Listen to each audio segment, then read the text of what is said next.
Minecraft को आखिर किन किन गेम से इंस्पायर करके बनाया गया था? माइनक्राफ्ट क्या सचमुच एंडलेस है? और अगर नहीं तो किसने इसका अंत नापा था? क्रीपर्स का जन्म आखिर किस गलती से हुआ था और वो पहले आखिर होने क्या वाले थे? माइनक्राफ्ट के एक क्यूब का रियल लाइफ में साइज कितना होता है और यहाँ पर एक साल आप कितने दिन में बिता सकते हैं? किस स्कूल के अंदर एक्चुअली माइनक्राफ्ट सिलेबस का पार्ट है? और फाइनली जानेंगे कि माइनक्राफ्ट ने अब तक कितना कमाया है और उसे कौन कौन से अवार्ड्स और नॉमिनेशंस मिल चुके हैं। गेमिंग कम्युनिटी में रहने वाले लोग माइनक्राफ्ट की असल वैल्यू को जानते हैं और इस सिंपल से दिखने वाले गेम ने दुनिया में बहुत ज्यादा शोहरत बटोरी भी है और बहुतों को एक्चुअली उनकी शोहरत दिलवाई भी है। और आज इसी गेम के बारे में हम 15 अमेजिंग माइंड ब्लोइंग और ऑसम फैक्ट जानने वाले हैं। तो फिर देर किस बात की? हे गाइस, मेरा नाम है पंकज सागर और आपका स्वागत है गेमों को हिंदी के एक और फ्रेश वीडियो में। Now without wasting any more time, let's get started.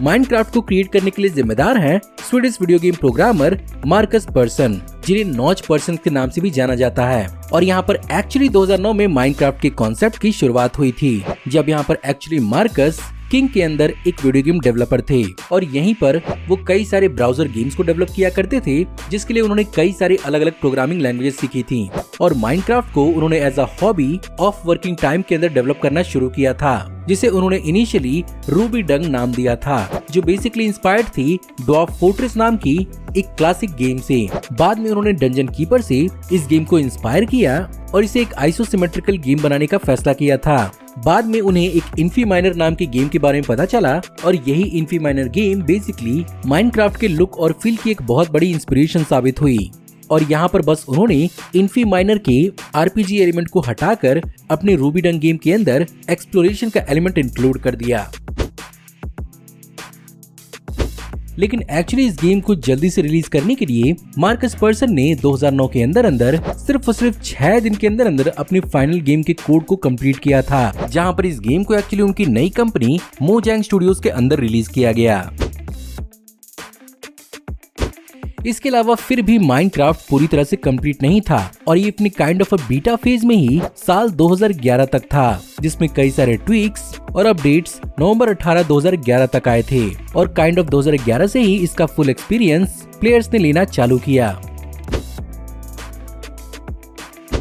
हो सकता है कि आपने इस गेम को बहुत ही थरली खेला हो और बहुत सारे डायमेंशंस को एक्सप्लोर भी किया हो, लेकिन इस गेम में ओरिजिनली एक और डायमेंशन था जिसे माइनक्राफ्ट के डेवलपर्स इंक्लूड करना चाहते थे और ये द एंड, फारलैंड्स, वॉइड, ओवरवर्ल्ड और द नेदर के अलोंग साइड होता, जहाँ पर इसका नाम स्काई डायमेंशन होता और ये बेसिकली द नेदर वर्ल्ड का एकदम ऑपोजिट होता।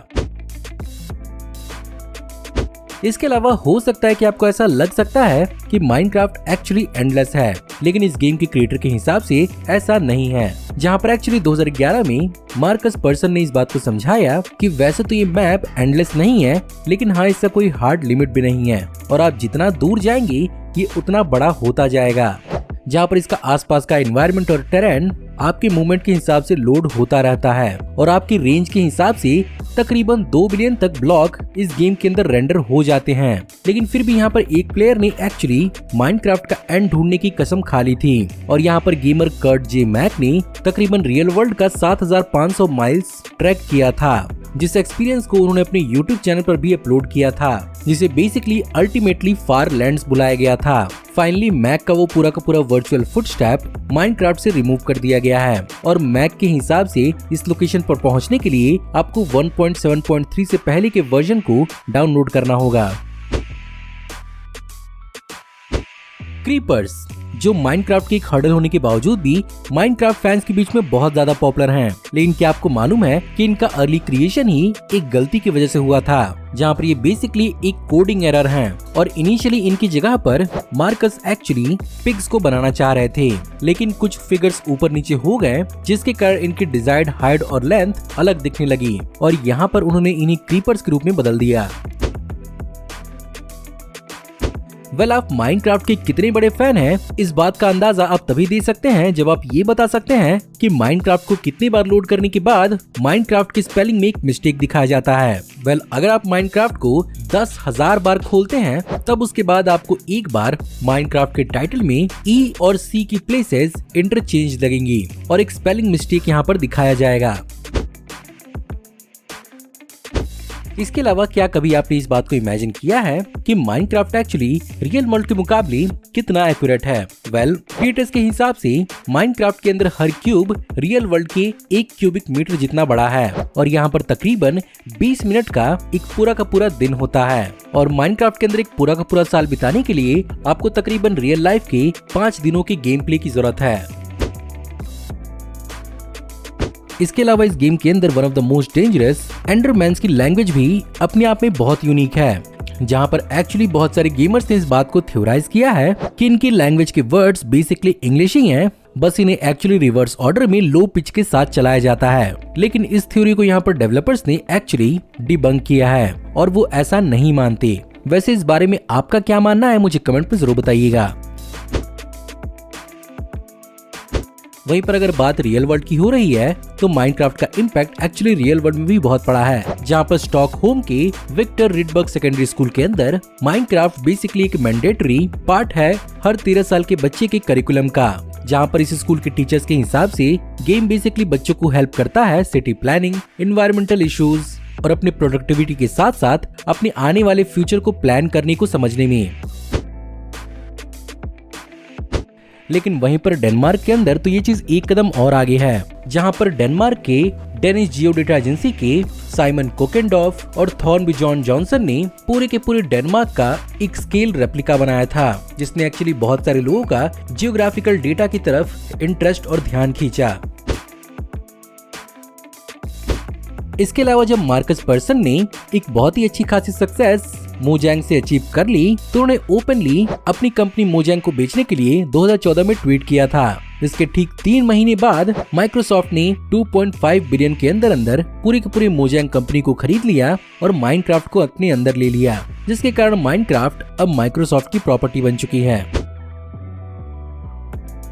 वहीं पर अगर बात करें इस गेम की प्रोटैगनिस्ट यानी स्टीव के बारे में तो बहुत सारे लोग स्टीव को एक्चुअली एक मेल ही परसीव करते हैं, लेकिन ओरिजिनली यहाँ पर मार्कस पर्सन किसी प्रकार के जेंडर को इस गेम के प्रोटैगनिस्ट के लिए असाइन नहीं करना चाहते थे, लेकिन इस गेम के ब्लॉकी होने की वजह से ये पूरा का पूरा कैरेक्टर ही मेल की तरह अपीयर हुआ, जिसके कारण इसे बिहाइंड द सीन स्टीव बुलाया जाने लगा और बाद में 2012 में इसके नाम को एज स्टीव कंफर्म भी कर दिया गया। साथ ही साथ कुछ एक्स्ट्रा फीचर्स और एडिशनल हेयर्स के साथ इसकी फीमेल काउंटर पार्ट एलेक्स को भी लॉन्च किया गया। बाय द वे, यहाँ पर मार्कस पर्सन ने एक फीमेल को बनाने की कोशिश भी की थी, लेकिन उनके हिसाब से उसका अपीयरेंस कुछ ज्यादा ही सेक्सिस्ट हो रहा था, जिसके कारण यहाँ पर उस कैरेक्टर को कैंसिल करके एलेक्स को क्रिएट किया गया।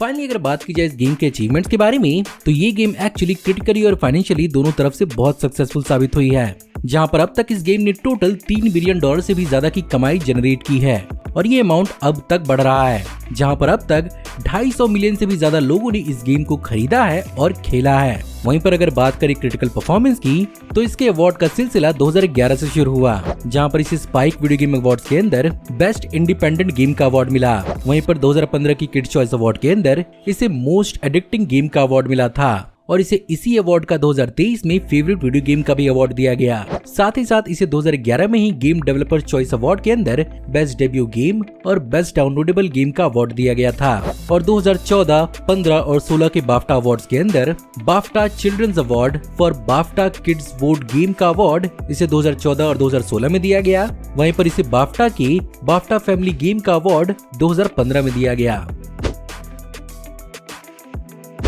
इसके अलावा माइनक्राफ्ट द मूवी एक बहुत ही लंबे समय से माइक्रोसॉफ्ट के अंदर डेवलपमेंट में है, जहां पर ये एक्चुअली वार्नर ब्रोस के अंदर रिलीज होने वाली थी और ये बेसिकली एक एनिमेटेड मूवी ही होती, जहां पर ओरिजिनली मोजैंग के डेवलपर्स ही इस मूवी को क्रिएट कर रहे थे, जहां पर एक्चुअली ये कहानी माइनक्राफ्ट के वर्ल्ड की एक टीनेज गर्ल के ऊपर बेस्ड होती, जो अपने ओवरवर्ल्ड को बचाने के लिए एंडर ड्रैगन का भी सामना करती। लेकिन इस मूवी की प्रोडक्शन 2014 से ही झूल रही है, जहां पर एक्चुअली स्टीव कैरेल और जेसन मोमोआ जैसे कई सारे एक्टर्स को इस मूवी के अंदर कास्ट भी किया जाना था। लेकिन जो मूवी 2022 में रिलीज होने वाली थी, कोविड के चलते इस मूवी का प्रोडक्शन बहुत ही लंबा झूला और अब तक इस मूवी की कोई भी ऑफिशियल कंफर्मेशन रिलीज नहीं हुई है। तो गाइज अगर आपको आज की वीडियो पसंद आई हो